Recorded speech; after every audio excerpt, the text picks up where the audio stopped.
This is Bob Nightingale from USA Today. You're listening to Locked Up Sports.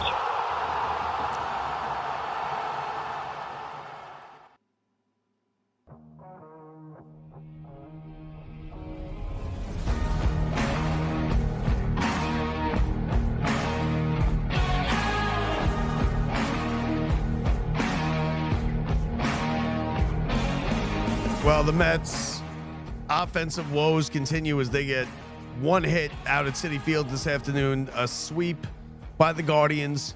The Mets dropped 8 of 9. They are reeling right now, and then this is a different type of losing than they did in July. In July, it was the bullpen that couldn't get anybody out. It was the starters starting to struggle a couple weeks ago, and now it's the offense can't get anything going, period. Today was just a ton of empty at-bats. It was nothing really, besides the no-hit bid that Gavin Williams took into the 9th inning and was, ruined. Soto somehow hit a home run and ruined the afternoon for everybody. So, I mean, you can't make this stuff up. Everybody's blaming now. Is it Alonso? The pressure of the Darryl Strawberry and the home run chase. Listen, this isn't a home run chase. Okay, the Mets all-time home run leader at 252 is not some prestigious thing. I don't know why everyone gets all wrapped up in it. Like, is it really important to you that when Alonso passes him, are you going to be upset if you don't see it, if you're not watching the game? Are you going to be upset if you're not at the game when Alonso passes him? I mean, let's be real. It's not 400 or 500 home runs. It's 252 home runs. The Mets have never had somebody hit 300 home runs. Let's not get bent out of shape and blow this season, which could have been something great and still can be, by having Alonso and the team and people struggle with it. Come on. 250 home runs? Come on. It's a little, too much, to be talking about. And I'm not saying that is the reason why the Mets can't hit. And I'm sure it's not. But I've heard that now a couple of places, like, oh, is Alonso feeling the pressure? What pressure? You got like another 7 years of your career, probably, or at least you got another 2 months. You better hit 2 home runs in the next 2 months. I mean, come on. But the story today was Gavin Williams, 8 2/3, 1 hit, 1 run, 4 walks, 6 strikeouts. He was brilliant. The Mets couldn't touch him, but they can't touch anybody at this point. They let the last 14 batters retired in a row last night, and they just carried it right into to this afternoon, where they got 1 hit for 8 innings, where they got no hit for 8 innings. And Peterson has now not been good in 2 straight starts. And now you got to start to worry about this pitching staff, this starting staff. Minaya was not very good the other night. Peterson has not been good for a couple starts. He's now just 7-5. Montas is been trash now for 4 weeks, almost a month here. You got to get something going here. The Mets really don't have much time to figure this out, because they go to Milwaukee starting tomorrow for 3 games, or for 3 games, and then they come back home, and it's the Braves and the Phillies. Now, the Braves obviously are having a down year. They're not doing anything, but it's still the Braves, and the Mets historically don't play well against the Braves. And then it's the Phillies. And you don't want to have that Phillies series. The Phillies come into that series at Citi Field next week and have them have a chance to bury the Mets. And right now, they could possibly have that chance. Now, the Mets got lucky today.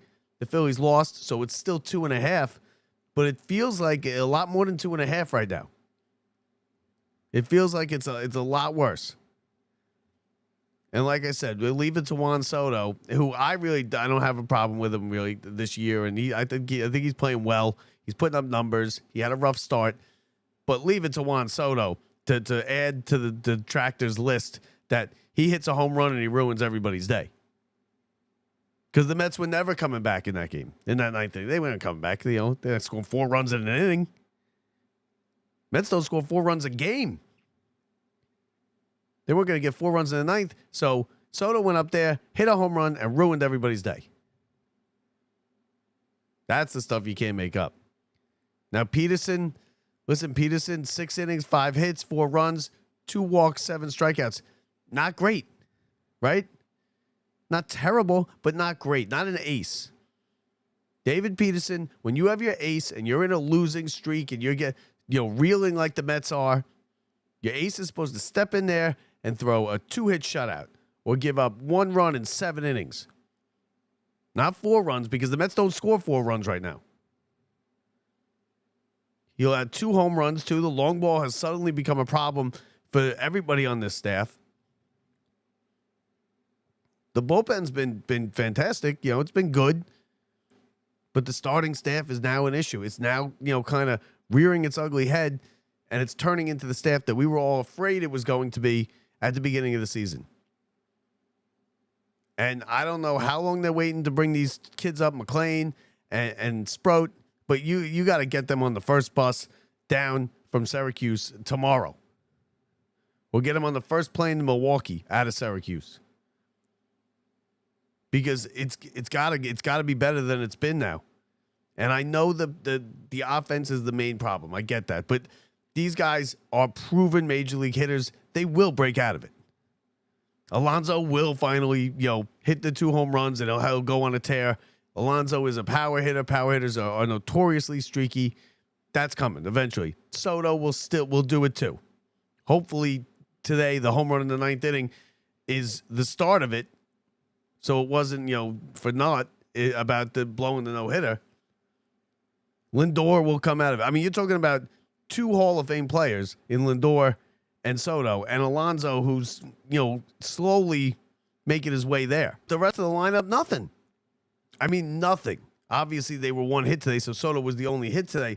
But, I mean, you got Vientos, who's hitting 209. He's in your lineup every day. You got Nimmo's 254, like we said. You got Lindor has now fallen down to under 250. He was leading off again today. Mendoza tries to spark the lineup with the top of the lineup. He tries to mess around with that. So put guys at second, hitting first, lead off. He messes around with the top of the order. It's not working now. And how many times are we going to have Mendoza sit up there and say, we're getting tired of it?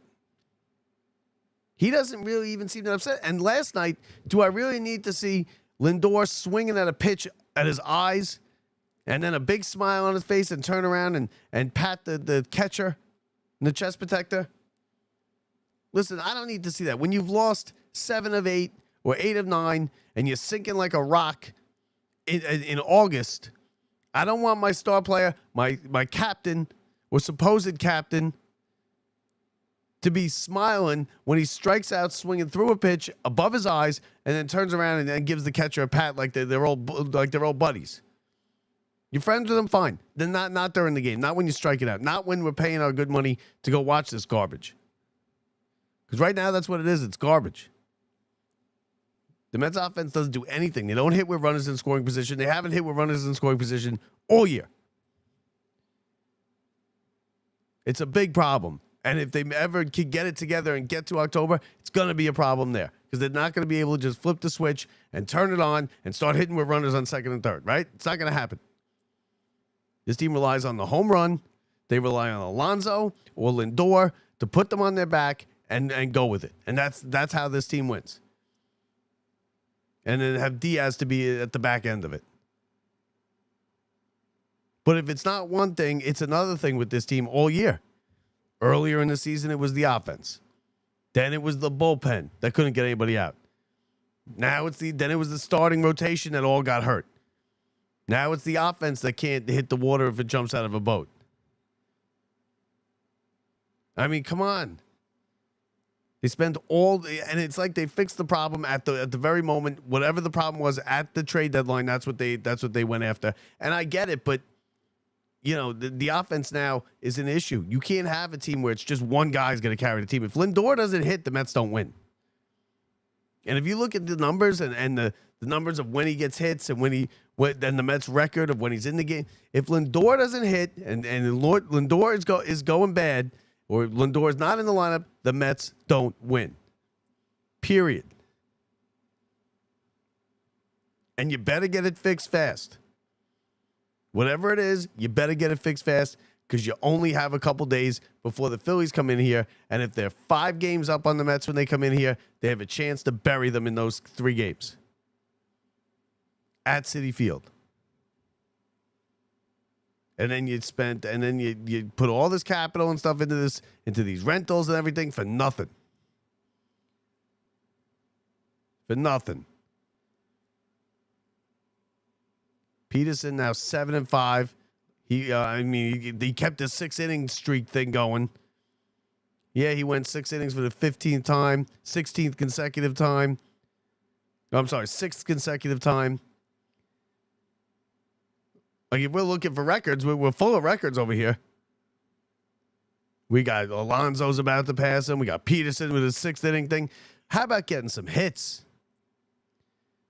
And for Christ's sakes, the other night on Friday night, the third base coach, can you send Taylor and make him make a play? They're clearly struggling to score runs. And he holds them up at third base. And I know Alonso was 4 for 4 that day, but what are the chances of, how many 5-hit games really are there in the big leagues a season? Not many. Listen, when you're struggling to score runs, just send them like that. If it's going to be close, send them. Make the other team make the play. Now, that's the other night, but still, come on.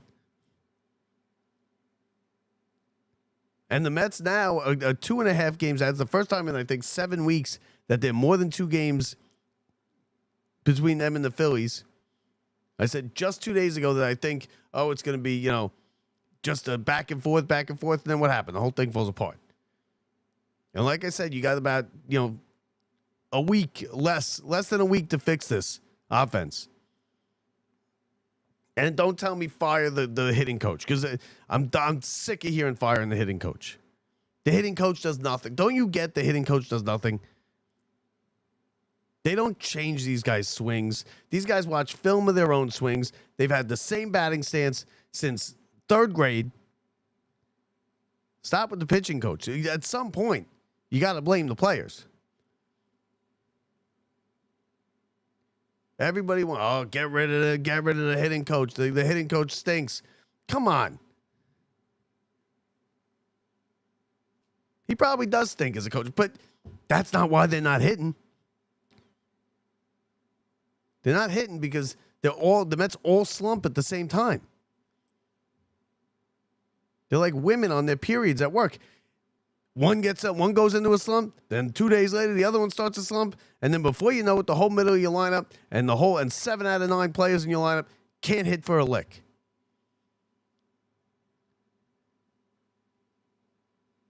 And it's tough to watch. It's tough to watch. It really is. If it wasn't for the no-hitter going, I would have turned that game off in the 7th inning.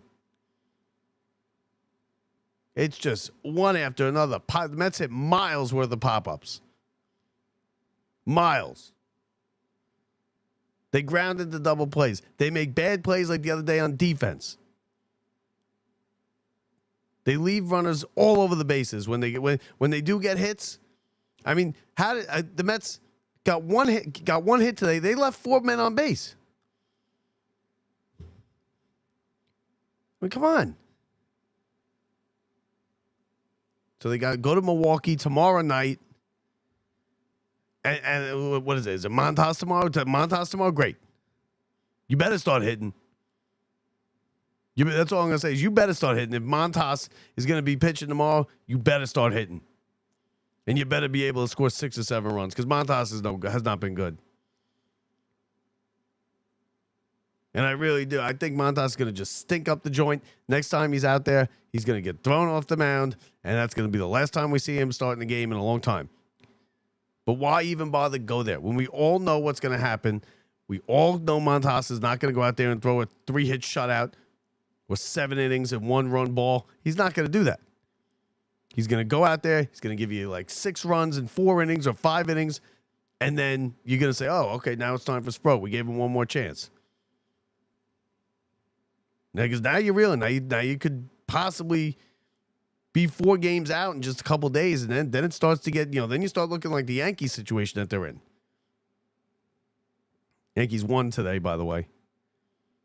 But I mean, they're calling for Boone's head now. I don't think it would get to that point with Mendoza here this year, because I think he does have a free year, and it's earned, it's deserved.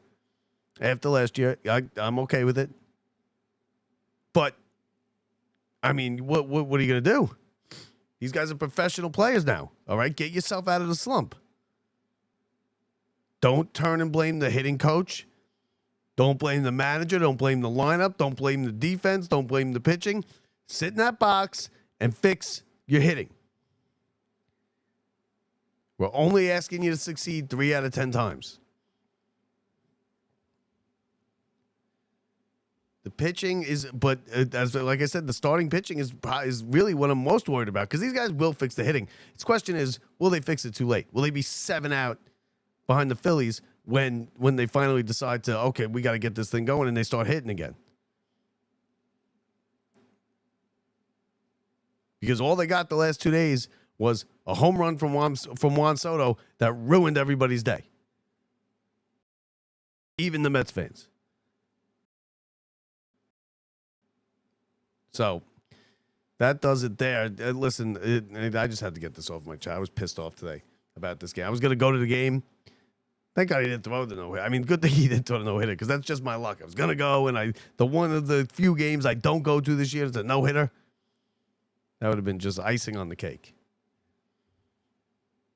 So tomorrow, the Mets are in Milwaukee.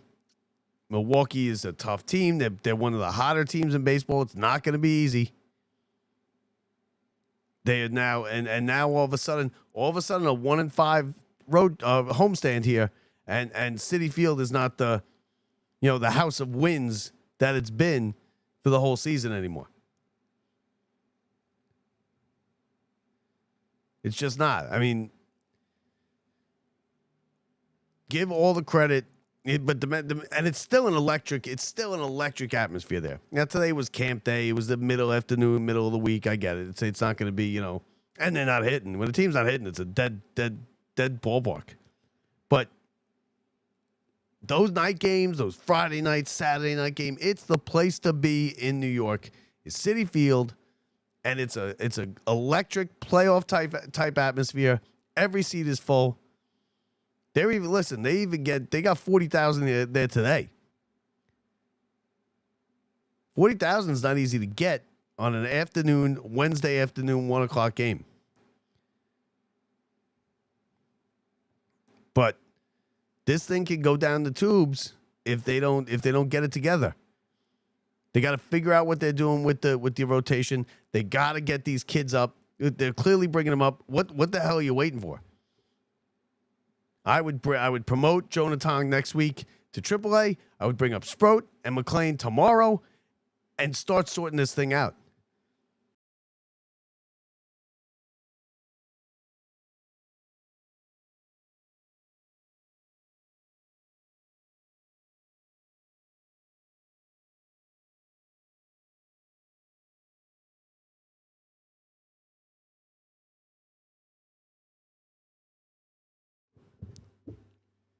All right, so hold on 1 second. Technical issues, everybody. Technical issues. Output.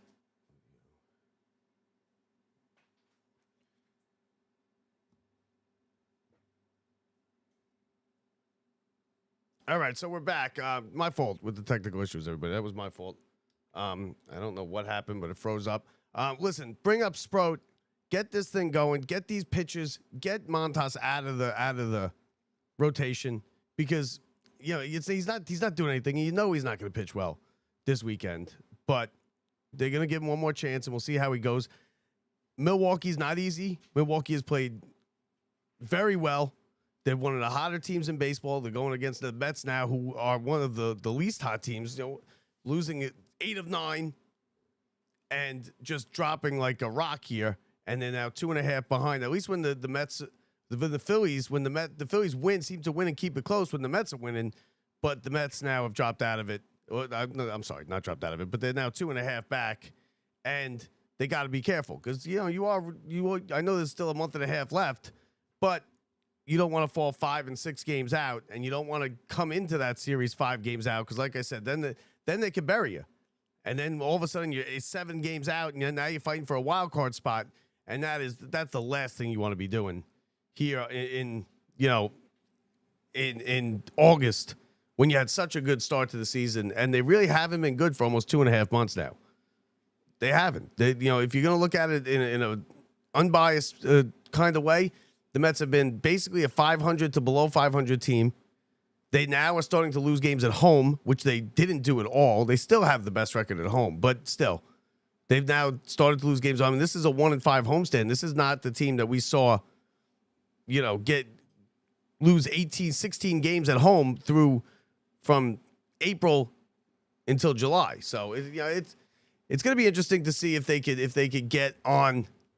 The Yankees are not playing well either. So Steve, my buddy over here, Steve Hines, who we're going to get to in a second, because I got something to say about him and his hockey team. But the Yankees are not playing well. The Yankees won today, but they're sinking like a rock faster than the Mets. And like I said, if the Mets aren't careful, they're going to end up in the Yankees' position.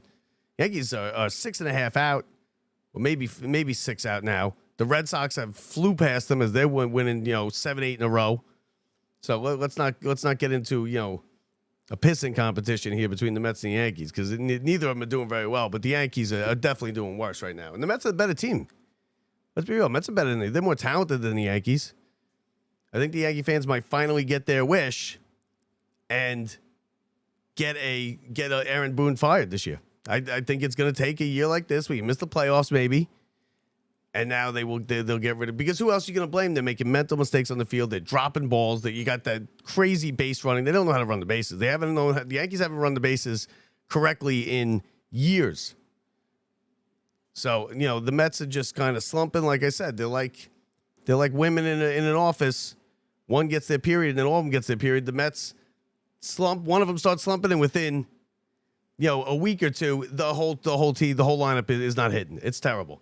So that's going to do it for us. But before we go, I did want to mention something we here with Steve Hines, and his hockey team, the Bushwhackers. My brother's on the team, Bushwhackers. They won their 6th championship this weekend, or just a couple days ago.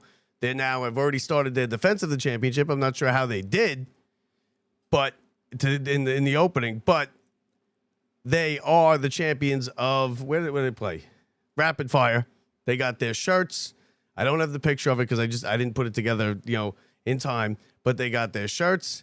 They are the champions. They won a wild overtime game in Game 3, which is the equivalent to a Game 7. And I promised them I would mention them. My brother Sean is on the team. Steve, we got Steve Rowland is on the team. A whole bunch of people from Sayville and from the old block. So congratulations to the Bushwhackers on their 6th championship. There you go. They won last night, 3-2. You're like the Bulls, I guess, right? You didn't win 6 in a row. I think this was the first one since 2020, I believe. So a little hiatus, but you're back on top. So congratulations to the Bushwhackers. Can't believe I'm even saying that word on this show. But either way, Steve, good job. He's the coach. He writes articles. I want to have him start writing for my blog here. We need some blog stuff. Steve would be perfect because he writes good stuff on Facebook. Check him out. So that does it for us. Mets, 1 hit today. Gavin Williams was brilliant. Soto ruined everybody's day because he hit a home run, a meaningless home run.